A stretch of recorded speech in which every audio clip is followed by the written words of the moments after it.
All right, starting pitching matchups. Here's what we know, Tyler, that Zack Wheeler is going to be starting for the Phillies. Now, because the Mets have played so many games in such a short period of time, they would be starting somebody like they'd let Saravino. Quintana probably would be the guy that they want to start, but he's not. He obviously can't go. Peterson pitched last night, so it looks like, at least according to Todd Zalecki, covers the Phillies for MLB.com. So the Todd Zalecki of New York.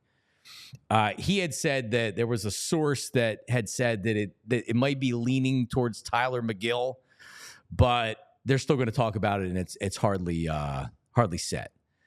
So that's that. So it could be. It looks like I think it's going to be Tylor Megill against Zack Wheeler. Zack Wheeler has been fantastic his last 11 starts, if not the best pitcher in baseball. I mean, really. You look at it, that Cy Young race is going to be a lot closer than you thought it was going to be 4 weeks ago or 5 weeks ago, because he's been that good. Tylor Megill had a weird season.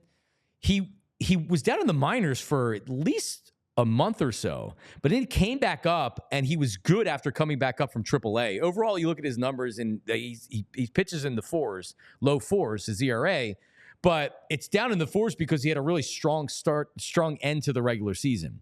So Wheeler, Megill, first right. You agree with that, Tyler Zuli? Because you are the PHLY Phillies expert. So really, I'm just talking about baseball. You're the expert of the show. Yeah, I mean, you're right. He came back in at the end of end of August. Excuse me. He made one start in July. Came back and then pitched in September as well. But since July, he's given up 3 earned runs or less in every start that he's made. Now he hasn't gone more than 6.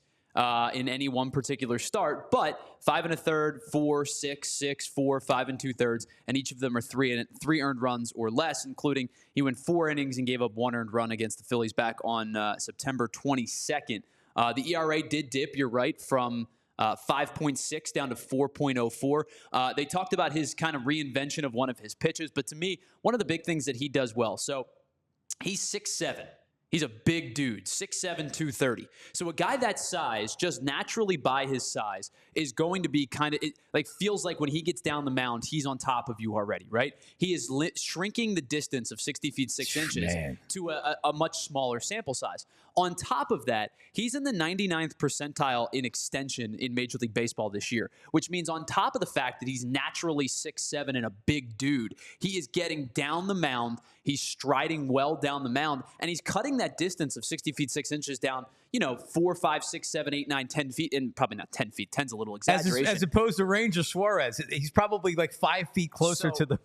He is. It feels like when he is releasing the ball, it feels like he's on top of you. Now, his walk rates aren't great. He's getting barreled pretty, he got barreled a lot this year. His hard hit percentage is in the 17th percentile. And that was probably more due in part to the fact that he was struggling in the first half of the season before they sent him down. But when you have a guy who has reinvented a pitch of his to become, have much more downward dive to it, plus the fact that he is basically, it feels like he's standing in your back pocket when he's releasing the baseball, he becomes a much more difficult task to go up against. This guy has had a much better second half of the season, and while doesn't strike fear in the hearts of Phillies fans, he's pitched well in the second half. He's certainly no bum, that's for sure.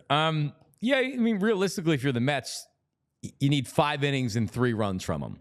You can see how the Mets win games. They let them stay in the game. Even if you have a lead, they come back. I mean, that's been their MO the last 6 weeks of the season, maybe even longer, that they'll come back in games. So if Megill can give you 5 innings, this is playoff baseball. It's tough to get your starter into the 7th inning, into the 8th inning. Zack Wheeler needs to give you 6 innings. He needs to give you 6 innings of 1 or 2 runs. That's it.